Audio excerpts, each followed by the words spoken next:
Hello everyone, and I am here right now at a real McDonnell Douglas DC-9 of DPR Patch located here at Plaridel, Bulacan. And I am here right now with people from Mayfats. First we have Sir Ron. Okay, he is the owner of Mayfats. Everyone. Also former cabin crew of Cebu Pacific and Qatar Airways.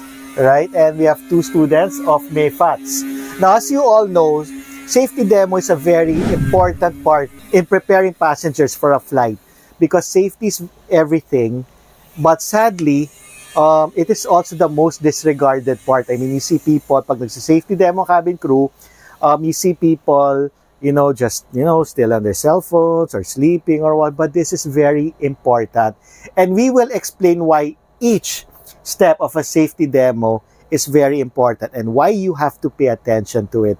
So with me now again are people from Mayfats. Okay, they will demonstrate the safety demo section by section, and it will be explained why it is done that way. All right, so let's go. Ladies and gentlemen, please direct your attention to the cabin crew who will demonstrate the safety features of this aircraft. Each seat is provided with a seatbelt. To fasten, push ends together. Tighten seatbelts by pulling loose end. To unfasten, lift up of buckle and pull free end to release. Okay, so the seatbelt has to be fastened for takeoff and landing especially kasi syempre those are the two most crucial parts of the flight. So if the aircraft needs to stop suddenly, then you have to be secured in your seat. Also in flight, kailangan medyo naka-fasten siya kahit na loosely fasten lang. Kasi if in case of a air pocket, yung mga biglaang drop ng aeroplano ng thousands of feet, then definitely you'll be finding yourself in the ceiling kung hindi nakakabit yung seatbelt niya. So please fasten your seatbelt in flight. In case of water landing, your life vest is found under your seat. Remove sharp objects from your body. To don, sleep vest over the head. Take tape around the waist and push end to buckle. Pull tape to tighten. When outside the aircraft, pull inflation tags to inflate vest. Manual inflation is done by means of the red tubes. Blow to increase air, and push pin inward to release air. Light automatically illuminates once the battery is immersed in water. Do not inflate the life vest inside the aircraft. Please be reminded that unauthorized removal of life vest from the aircraft constitutes theft and is punishable by law. Okay, ladies and gentlemen, the life jacket actually is the most complicated equipment that we feature in the safety demo. So, syempre, importanteng malaman natin yung trabaho ng bawat component ng life jacket, di ba? And also, as part of your safety evacuation or para hindi kayo masaktan paglabas nyo, hindi kayo mahirapan, you have to remember that the life jacket has to be deflated or hindi pa siya dapat i-inflate sa loob ng aeroplano. Dapat nasa labas lang siya i-inflate. Okay? Yun. In case of rapid change in cabin pressure, oxygen mask will automatically drop from the compartments above you. Immediately grab the mask and pull it towards you. Put it over your nose and mouth. Pull elastic band sideways for snug fit and breathe normally. Put your own mask first before assisting others. Keep it on until you are advised to remove it. Okay, so the mask naman, you have to listen to the instruction kasi people might think na pagsuot mo ng mask from the passenger service unit, mag-activate na kagad yung oxygen. But apparently not.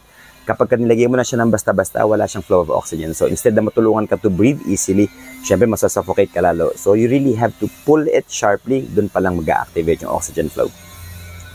In case of emergency evacuation, follow the lights that will lead you to the exits. This aircraft is equipped with emergency exit signs found in the cabin. The location of the nearest exit may be behind you. Alright, so the exits are very important. Diba, sa lahat naman ng establishments, we need to know kung saan ka lalabas in case of an emergency.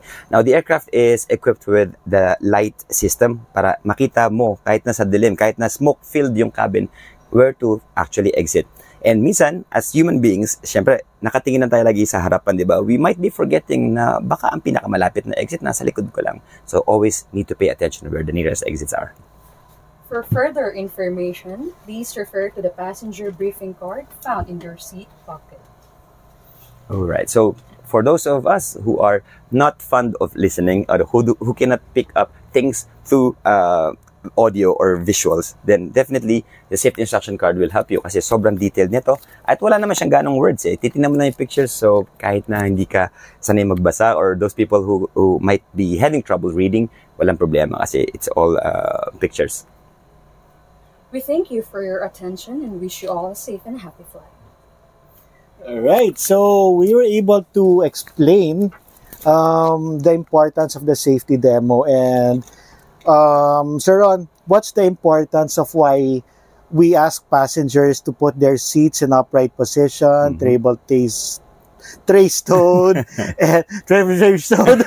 and window shades up in preparation for takeoff? Okay, so the seat back to be in upright position functions the same way as how we want the tray tables to be stowed. That is not to block the passengers in the inner side or dun sa mga nasa may window side para makalabas sila ng aisle mabilis. Kasi imagine, kung magre-recline yung upuan sa harapan mo, how can you stand up kung tinutulak ka pa talikod na gano'n? And also, kung nakabukas yung tray table sa tabi ko, how can I get out? Nakabara yan, no? Diba? So, definitely, kailangan nakataas yung tray table and also nakadiretso yung upuan. When it comes to the window shades naman, it has to be open for takeoff and landing for you to see the outside condition. Kasi paano mong bubuksan yung exit kung may sunog pala sa labas, di ba?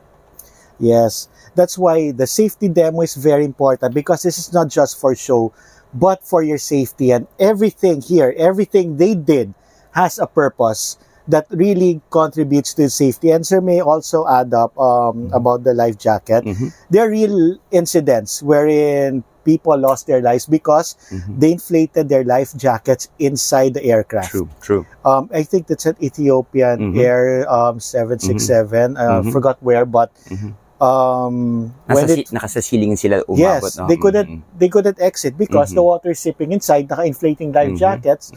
So people were pushed all the way to the ceiling. How can they get out the exit? That's so true, yun. And then I remember also this flight. I'll try to get which flight, but the captain switched on the fasten seatbelt sign already. Some passengers didn't listen. This is not clear air turbulence. I think the captain already switched it on, and yet some didn't listen. Biglang turbulence, pam. So I think the passenger lost their life. So that's how important it is to listen talaga. Diba? Yes, and during also an emergency evacuation, please do not get your items from the overhead compartments. Please don't. Please don't, because every second counts. True. That's very true. It's gonna slow down the evacuation. If I may add, sir, we only have 90 seconds provided to evacuate the aircraft, with only half of the available exits usable. So yun lang yung time na meron tayo. You know, pag kuha mo pa lang ng bag, that will take around 5 to 7 seconds para makuha mo yung bag mo. Such, an amount of time na sasayangin. So please don't. Yes, and imagine kung 50 passengers ang kumuha ng bag. 50 times 7. That's gonna block the exits as well, Daming gamit na sa exit. True, and might puncture pa the slides. Madaling palitan yung gamit, but hindi yung buhay natin. Exactly. So, I hope you've learned today the importance of the safety demo. So, please listen to your cabin crew. Kahit ilang beses ka na sumasakay ng eroplano, always follow your cabin crew. Listen to them, especially those who are positioned by the emergency exit doors. If they're gonna demo the emergency exit doors, please listen to them. Kahit naririnig mo lagi, it's very important because lives are at stake. Yours and the ones beside you and the ones behind and in front of you. So thank you very much, people from Mayfats. Sure. Mayfats, okay? Maybe, Sir Ron, you'd like to introduce Mayfats and invite aspirants to, enroll in Mayfats and perhaps increase their chances of making it inside the airline. Sure. Yeah, all right. So actually inviting everyone to please visit Mayfats. In our presence online, we are mayfats.com. That's our website. We also have a page on Facebook. That's Mayfats Aviation Academy. We're also present in Instagram. Just type Mayfats basically, and our platforms will come out. In Mayfats, we will be training you to be developed in order for us to prepare you for the aviation world. Yeah, and so let us train you to be like us. All right. So thank you very much, Mayfats. And of course, thank you very much to DPR Pats for, for allowing us to use their facility and for their partnership with MeFats. So thank you everyone for watching. I hope you've learned a lot today from this video, especially about safety, the importance of safety. All right, please don't forget to like and subscribe to my YouTube channel, Mondo Ortiz. You have a vlog also, right? Yes, the cool channel, ladies and gentlemen. If you, yes, it sounds better. It's the cool, like DA space KUL, the cool. Because I'm curly, the kulot, the kulot channel. Yes. Like and subscribe, please. All right. You also have Instagram. Are you on social media? Are you content creators? Okay. Maybe you'd like to invite people to subscribe. You can actually follow me through Instagram. It's Emerald. You can add and follow me through my Facebook and Instagram. My name is Jerome Isrena. Alright, lahat pala dito. Lahat pala sa may fans ato, content creator. No? And pati yata si Ina. Yes, WonderingMom.ph. WonderingMom.ph. And she is an instructor. Yes. Yes. The WonderingMom.ph, Miss Ina Ramos is actually a personality development and grooming instructor of MeFats. So you can follow her and then follow her journey even as an instructor in MeFats. Yes. So thank you very much again, MeFats, for this informational video. Until next video, bye everyone. Bye everyone.